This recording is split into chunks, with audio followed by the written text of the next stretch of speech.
So today's video, we make this wonderful little funnel. That's right, I first made one of these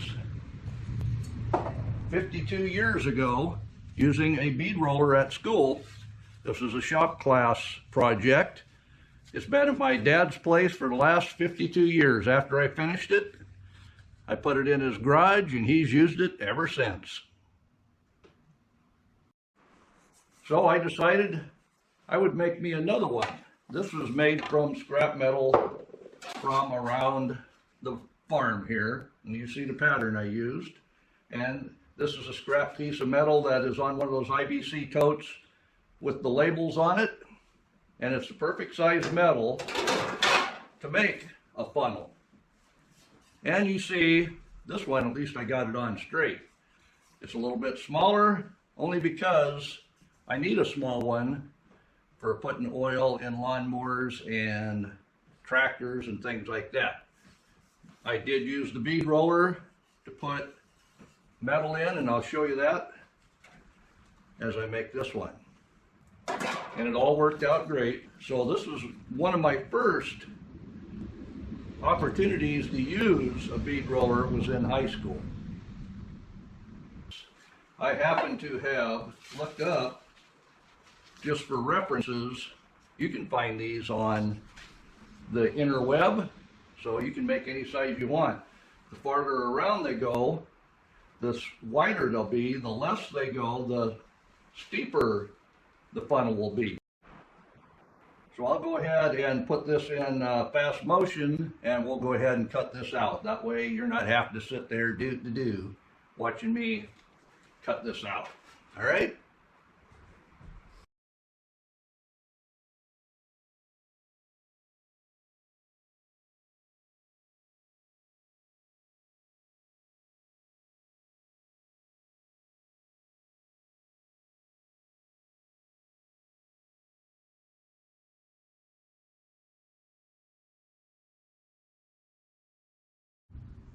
So we'll get the pieces we're going to use, and we'll get rid of the pieces that aren't going to be part of this project. Got to keep this tabletop clean.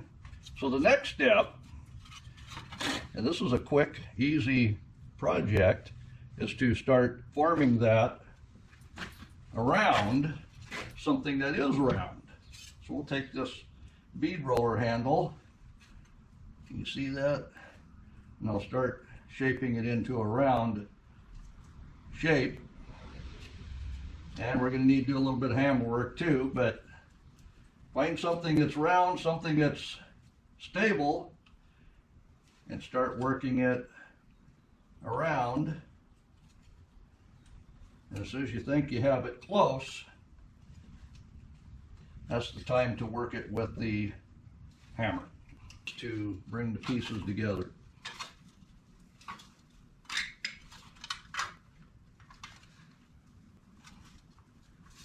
So these tighter ends will need to be worked with the hammer. Close enough. I'll go ahead and peel the paper off, and then we're going to have to clean the surface, especially where it's going to be soldered together. Sound good? This is a fast little project. So I'm starting to define where those pieces will come together. And having a round bar such as this bead roller release, I could have something like that in the vise, but that would be taking that off. But you do want to get where when your pieces come together where you're soldering it, there's very little gap. I see here I need to bring that down a little bit more. So using flat areas,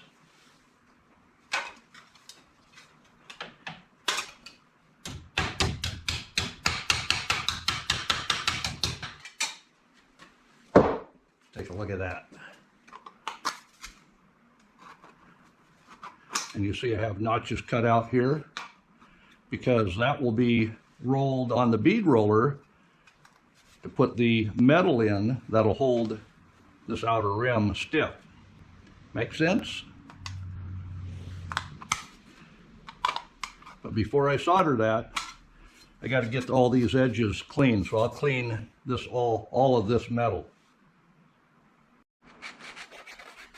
So these foam sandpaper blocks, they work pretty good. They have a angle in them where you get them into tighter spots. So I'm going to push that into place and run it through a few times. You can see that's cleaning it up very nicely. And you can see here, this one I've hammered where everything's close, but I have a cheat code for you. That's right, it's all about the cheat codes. Go ahead and take one of your pieces of scrap, and for the funnel part, when you push it through, number one, it holds it in place, and you see how well it lines it up for soldering. So this one essentially is finished. So now I can work on cleaning these before I bring them together as well. And like I say, it's that parts that are coming together that need the most attention, because you got to get that solder to stick.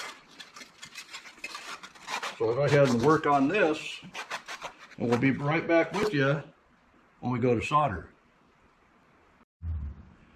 So each of these pieces needs some flux on there. And what is flux? This one happens to be a water flux.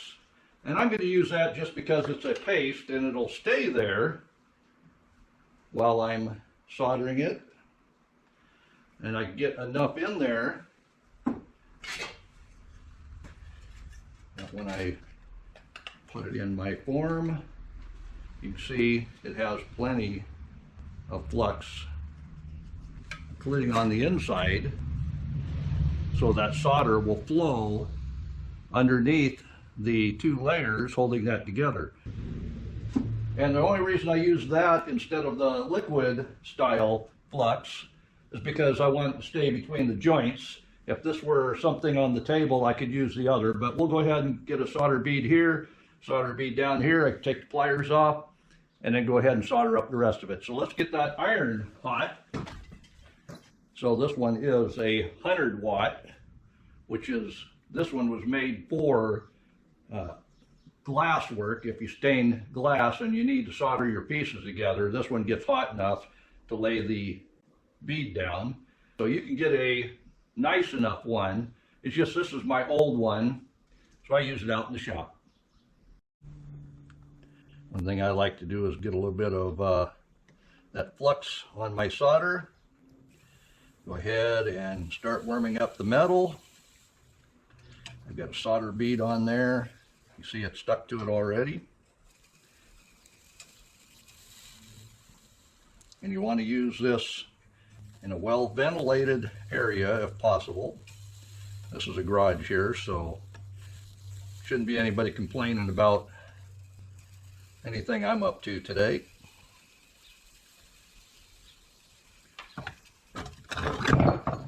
And lead likes to flow like water, so we'll give it a direction to flow there. Slow and steady. You need to heat that metal enough for that lead to stick. And this isn't going to be beautiful. Doesn't need to be beautiful. But after it's on, you can go back and clean up anything that you don't like the looks of.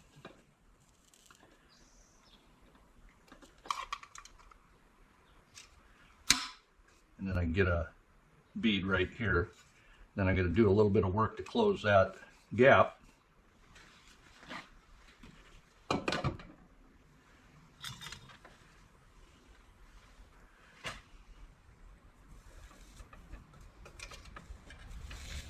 I say, having something to hold that is what you need.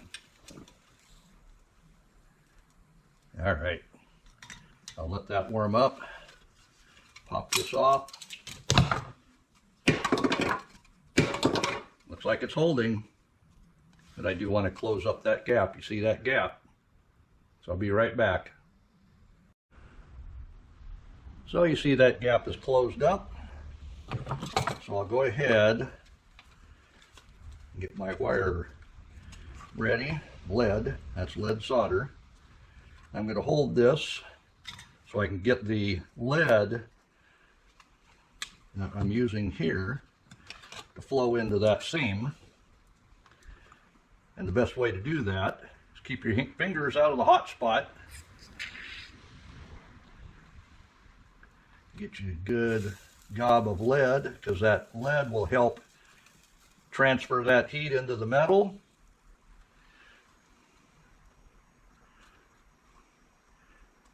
There we go.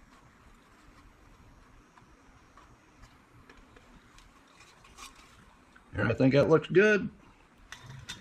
Next step,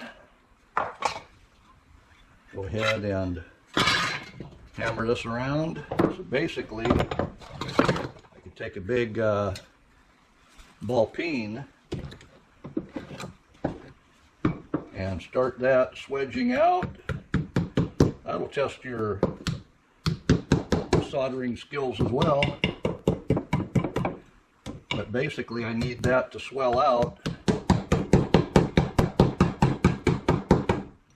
so it'll actually catch the cone here correctly. Obviously, I've got some metal to take off. Now that I have the pieces together, I can see how much. So you can see how that's going to fit. This has got to get swedged out a little bit more, but I did put a line on there to the complete outside edge. So we'll go ahead and cut where we have about 1/4 of an inch for that to solder to yet. That's going to make me a large enough hole that if I'm using heavy oil like 90 weight, the larger the hole, the better that's going to flow. That makes sense? There, you see how that's opened up? Let's see if I have enough opened up there. Oh yeah, look at that. The solder is going to flow right down to the other. I don't have any big gaps. Gaps are your enemy when it's soldered. The closer the solder joint pieces are together, the better your joint will be. And you see how I'm going to run this up against, giving me a nice seal. So I'll get both of these cleaned up and start soldering that.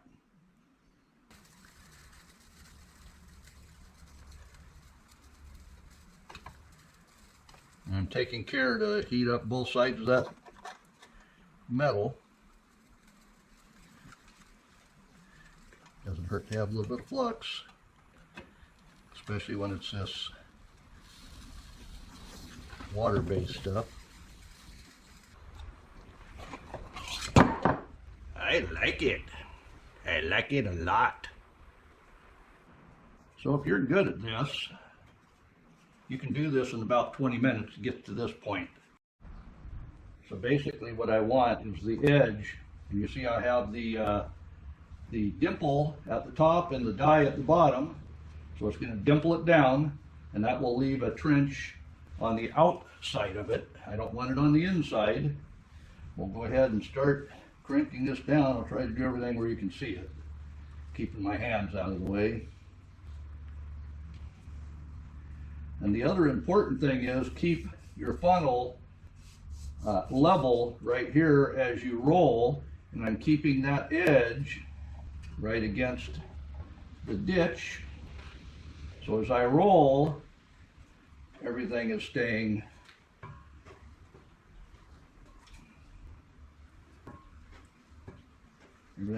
right there on the edge. I'm not rolling up inside or past or anything else. Like I said, I'm keeping it level right here. Now it's looking better, but it will look a whole lot better when I roll that, and that's all it's going to take. This is extra metal, that's why it's so bumpy and lumpy, but it will roll into that wire. I'll show you. So I've got the hanger piece that I needed. You see I put a hook in it. I'll put that at the seam. That way it'll start right there. This looks ugly. That's the way the other one looked too. That bead roller, it wants to bend metal, but I'm rolling it back. So all these pieces will roll around that hanger and everything will be beautiful. I'll show you. keeping it on the inside of the bead. And I'm going to go back and forth because you can see there, it's pushing it down all right, but I've got to get the hanger underneath it. So this is a little tough just because you got to get it started. See there where the hanger will go underneath it? That's what I got to do, and that's what I got to maintain. If I get this started, we'll be good as gold. All right, it's time for me to come in the middle of all this, tell you not to forget to hit the thumbs up for this project, and go ahead and subscribe if you kind of like building things on your own. All somebody has to do is show you kind of the basics. You see that, where I'm locking that in?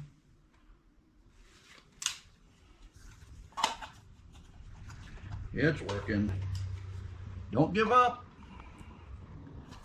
I'm grabbing all the metal, making sure the hanger is pulled in, and I'm squeezing and pulling that metal around the edge of that wire. I'm using the edge to roll that back in, and I can roll back and forth just to make sure that's the direction it's going. And don't be afraid to whack it with a hammer.